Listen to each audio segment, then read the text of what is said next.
What's going on, everyone? Welcome back to another FPL video. My name is Mo, and today I'll be going through what my transfer plans will be for Game Week 7. What an awful Game Week 6 it has been for me, and I'm sure most of you have had a pretty similar kind of game week where you've got like the mid-range points, because the average points even this game weren't too high. But if you've done well, congratulations. But if you're like myself, what are going to be our transfer plans and what we're looking to do in the next game week? Is it wild card time? Is it time to hold on to our transfers?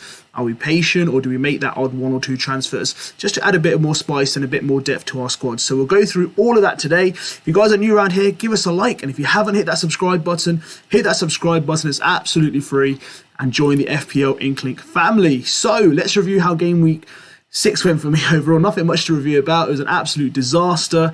29 points overall. Defence absolutely failed. Midfield, Salah blanked again. Diaz, no returns. Martinelli could have had a goal, which was ruled out. Haaland was my highest scoring player, which I didn't captain. I don't think it would have made much of a difference to my score or overall rank anyway, which I have dropped 1 million places from 700k to 1.7. But let's not be dejected, guys, because it can all turn around next week, and let's see how we can make that happen. So, first player I'm looking at to look to bring into my squad, or players that I'm targeting or looking to buy, is Toney. A hat-trick this week, absolutely phenomenal, looks in good form, and the fixtures that he's got coming up in the next 6 game weeks do look something which is quite enticing. Southampton away looks a good fixture. Arsenal at home will be a tough game, but they beat them last season. They're 2-0 on the first day of the season. Bournemouth away will be a tough game. But I think, it's not an easy day out going Bournemouth, but I think, they've shown some resistance, but I think overall this should be a good day out for Toney and the Brentford team. Newcastle away is going to be a tough game, and then Brighton, and then Chelsea as well. So he can certainly score in those games. He's got a real good form at the moment, and it's someone that I'm looking at personally, because Brentford are playing really attacking, guys. And this guy has kind of been like the forefront of how well they've done. He's on penalties as well. He's 7.2 million at the moment in the time of recording. So am I tempted to play my wild card this week? Getting close. I might be moving away from the 5 at the back. We just don't know what I'm going to do at the moment. But yeah, let's just wait and see how it goes, what kind of like the overall plan is for myself. But yeah, let's see if Toney is someone that I can bring in, because I might then move from like a 5-3-2 to a 4-3-3. So what I could potentially look at to bring into my squad is get rid of one of my premium defenders out of Cancelo or Trent. More likely Trent, because of the lack of form, and he got taken off before 60 minutes. We're not sure how he's looking in terms of form wise. He's not been that great, so potentially I could keep him out for now and bring him in later when he hits a bit of form and fixtures are a bit better, because in terms of Liverpool, the fixtures do get tough over the next couple of game weeks. They should be playing a few more difficult games, along with Champions League in the middle as well. So risk of rotation, not good fixtures, kind of putting me off owning Trent as a defender. Now that's not going to put me off the attackers, which is Diaz and Salah, who I have in my squad.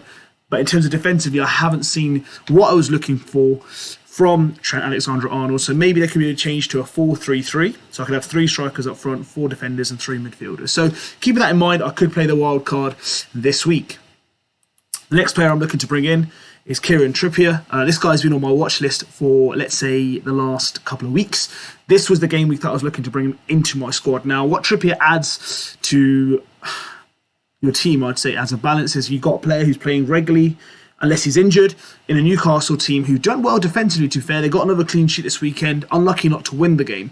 But the next few games look very, very good on paper. West Ham away, Bournemouth at home, Fulham away, Brentford at home, Everton at home as well. So, and they got Manchester United, which is a really good game, usually we know, in there as well. So some really good games in there for Trippier to target. Obviously we're going to be looking for the clean sheet points and bonus points there. But he's definitely got a good, set piece within him. So that could be a corner or a free kick. I think his last 3 goals for the Premier League have all been direct free kicks.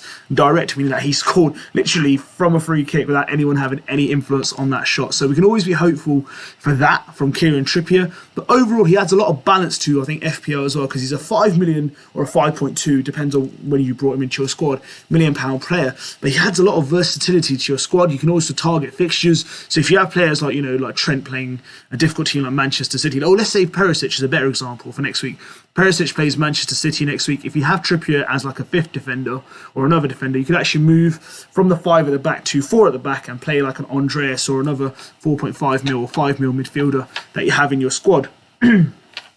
Apologies for the voice tonight, guys. I've been shouting and cheering all day for 2 reasons. Pakistan beating India, and Arsenal and Manchester United game as well, where Manchester United woohoo, won the game. So apologies for my voice, it's a bit croaky and a bit lost. But the squash will certainly help. In addition, I think Trippier adds, like, you know, overall dimension to your squad as well. And if he has a difficult game, for example, not on these next 6 fixtures, then you can actually put him on the bench as well. Not a bad fixture to have, or a player to have in terms of fixture rotation as well.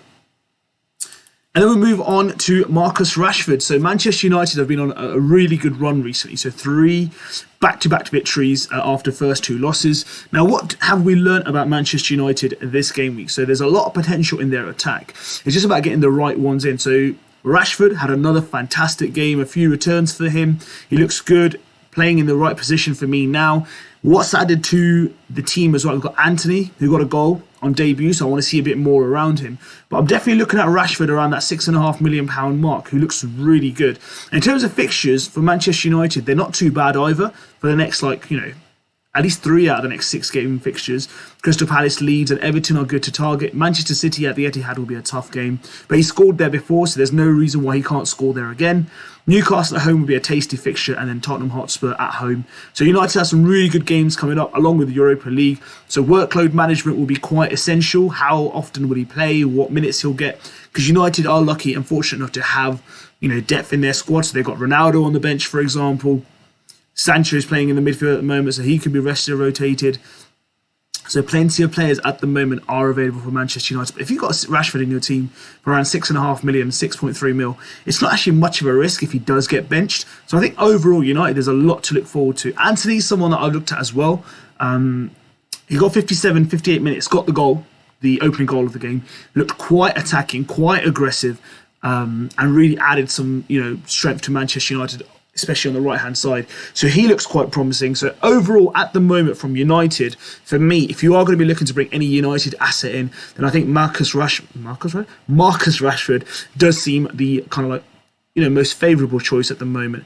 And, you know, fixtures do kind of back that up as well in terms of what they've got coming up. And, you know, with the form he's showing, I don't think there's much reason for him to be rotated as frequently. His workload management could be a lot more effective by Ten Hag. So let's just go back quickly to how it's looking this game week so far. So we can have a look at some stats in terms of transfers at the moment. So far, at the time of recording this, how many players have been transferred? Trippier is the most common transferred in, followed by Ivan Toney. So 200,000 plus managers have got Trippier in. Toney's coming about 188,000. Pascal Gross is quite popular as well. And then you've got Nick Pope that's coming in. Rashford at 6.4 is coming. Anthony's coming around 125,000 managers. So it shows you a lot of managers are kind of focusing on the kind of like middle range price players.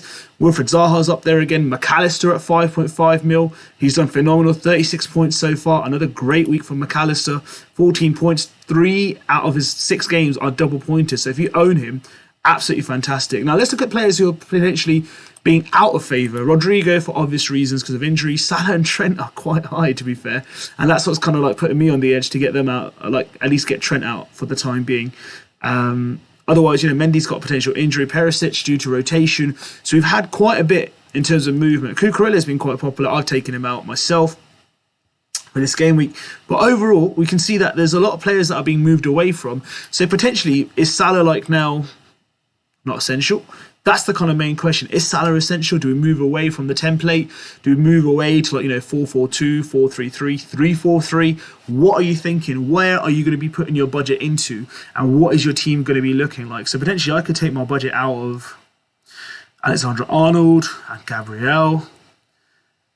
So it'll be £0.5 mil, 2.5, 3 mil. And then I can actually upgrade. Yeah, I could upgrade, you know, my midfield potentially. That could be something that I could look at doing. But overall, yeah, we'll have to just wait and see where I can put the funds in and which players I can target.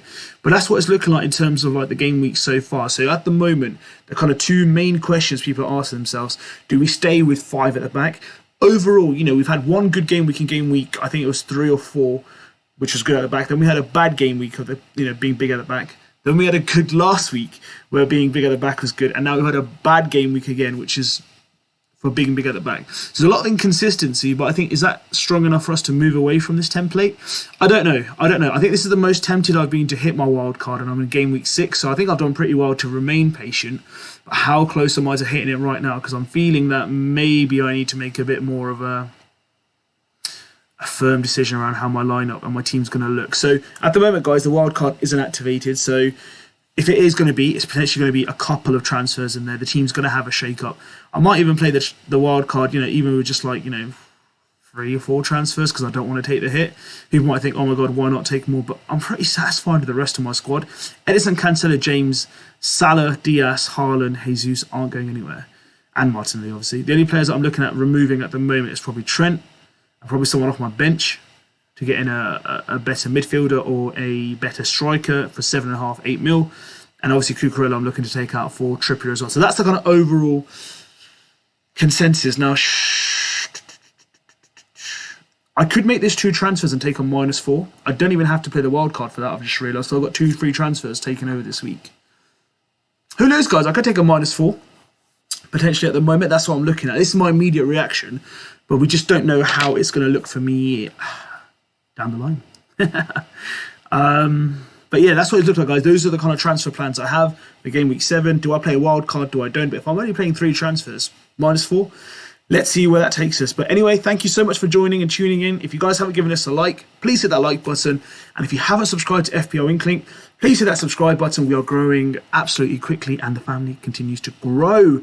Thank you so much. My name is Mo and I'll be back with some more content very, very soon. Take care, have a good evening and best of luck for Game Week 7.